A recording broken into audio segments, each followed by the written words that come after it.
धन्यवाद देतो, त्यांना शुभेच्छा देतो। खरं तर पुरस्कार सन्मान हे विचारवंत, कलावंत, साहित्यिकांसाठी असतात, राजकारण्यांना फार कमी असतात, कमी दिले जातात। पण त्यामुळे हा पुरस्कार स्वीकारताना थोडं मनामध्ये संकोच होता, पण आपलं प्रेमही होतं की ज्या जिव्हाळ्याने, प्रेमाने, आपुलकीने मला हा पुरस्कार आपण प्रदान केलात त्याबद्दल मनापासून धन्यवाद या ठिकाणी देतो। खरं म्हणजे महापराक्रमी महादजी शिंदे यांच्या नावाचा हा पुरस्कार आहे, त्यामुळे आणखीन थोडं दडपण होतंच। पुरस्कार देऊन इथं जो सन्मान झाला आहे त्याबद्दल तर मी मनापासून धन्यवाद आपल्याला दिलेच, परंतु या सन्मानापेक्षा यामुळे येणारी जबाबदारी देखील मोठी आहे याची जाणीव देखील मला आहे। खरं म्हणजे जेव्हा एखाद्याच्या पाठीवर चांगलं काम केल्यावर शाबासकीची थाप पडते, त्यावेळेस आणखी त्या व्यक्तीची जबाबदारी वाढते, आणखी त्याला चांगलं काम करावं लागतं आणि मग समाजामध्ये देखील चांगलं काम करणाऱ्यांची संख्या वाढते, समाजालाच त्याचा फायदा होतो। आणि म्हणून शरद पवार साहेबांसारख्या ज्येष्ठ आणि जाणत्या नेत्याच्या हस्ते हा पुरस्कार मिळावा हा देखील एक भाग्ययोग आहे। आणि आज या पुरस्काराच्या निमित्ताने वेगवेगळे योग जुळून आलेत।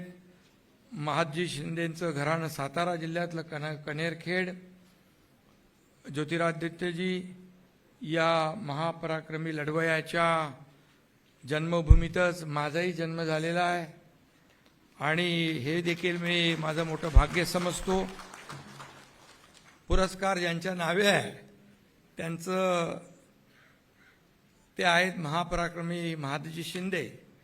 तुम्ही मला पुरस्कार दिलात तो मी आहे एक कार्यकर्ता एकनाथ शिंदे, आणि इथं पुरस्कार देताना उपस्थित आहेत ज्योतिरादित्य शिंदे, आणि ज्यांनी मला हा पुरस्कार दिला त्यांचं आडनाव पवार असलं तरीसुद्धा देशाचे थोर क्रिकेटपटू सदाशिव शिंदे यांचे ते जावई आहेत। शेवटी शिंदे सगळे आले। सदू शिंदे भारताचे प्रसिद्ध स्पिन बॉलर होते, त्यांची गुगली भल्या भल्यांना कळत नसे आणि कधी क्लीन बोल्ड होत असे कळायचं नाही। पवार साहेबांची देखील राजकारणातली गुगली सुद्धा अनेकांना कळत नाही। कधी कधी बाजूला बसलेल्या लोकांची किंवा बसवलेल्या लोकांची गुगली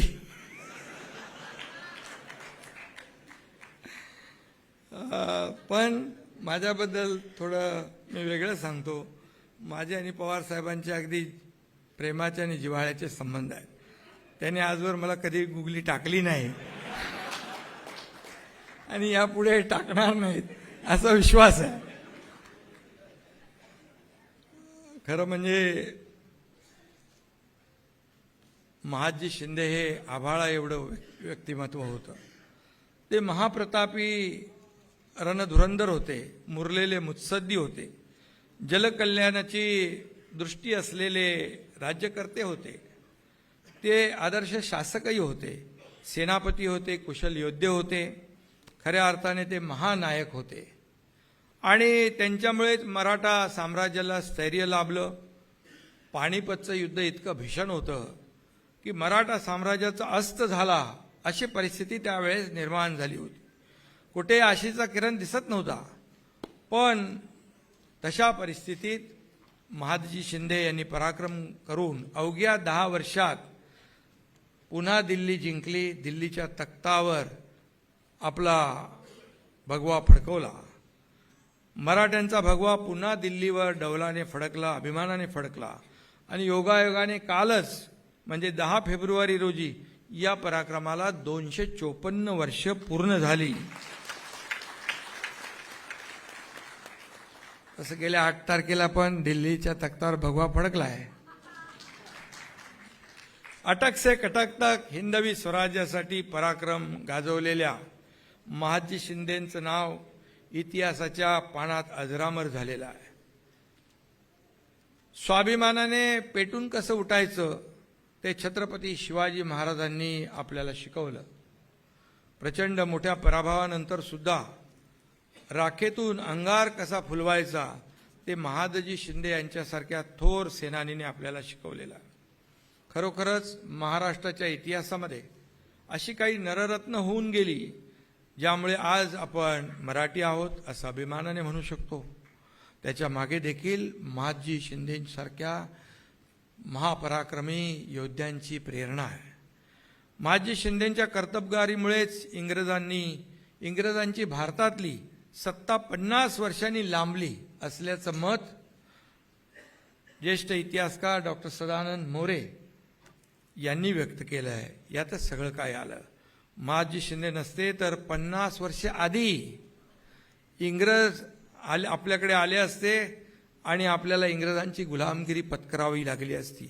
म्हणजे 150 वर्ष नाही 200 वर्ष आपल्याला त्यांची गुलामी पत्करावी लागली असती. आणि म्हणून या पराक्रमामुळेच ब्रिटिशांनी देखील त्यांना ग्रेट मराठा ही पदवी बहाल केली होती. आग्र्याच्या बाहेर टँक तयार करणारी एक इंडस्ट्री महादजी बाबांनी सुरू केली. आत्मनिर्भर हिंदुस्थानची गरज ओळखून त्यांनी हे सुरू केलं. महादजी यांनी गुजर, जाट, दलित, शीख आणि मुस्लिम हे सगळ्यांना हिंदवी स्वराज्याच्या झेंड्याखाली एकत्र आणलं.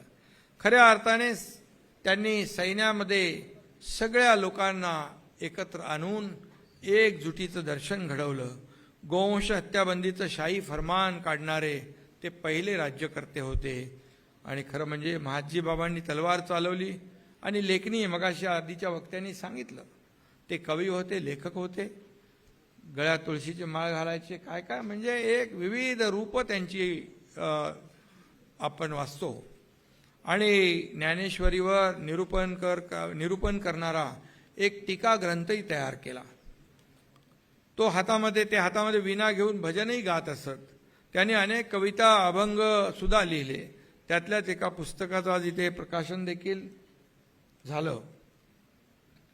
मराठा इतिहासातील महादजी शिंदे यांची तेजस्वी गाथा फक्त पुस्तकामध्ये राहणार नाही तर नव्या पिढीला यातून प्रेरणा मिळेल, ऊर्जा मिळेल.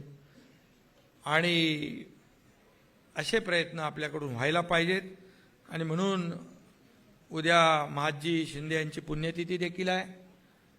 आणि मी पवारसाहेब, ज्योतिरादित्यजी, आम्ही आमच्या सरकारच्या शालेय शिक्षण विभागामध्ये देखील महादजी शिंदेंच्या बद्दल आपण धडा त्याच्यामध्ये घेऊ शकतो. तशा प्रकारच्या सूचना देखील मी देईन. कारण एवढं मोठं कर्तृत्व आहे ते लोकांसमोर, जगासमोर गेलं पाहिजे. आणि लोकांना, तरुणांना, नव्या पिढीला प्रेरणा मिळाली पाहिजे. जयंती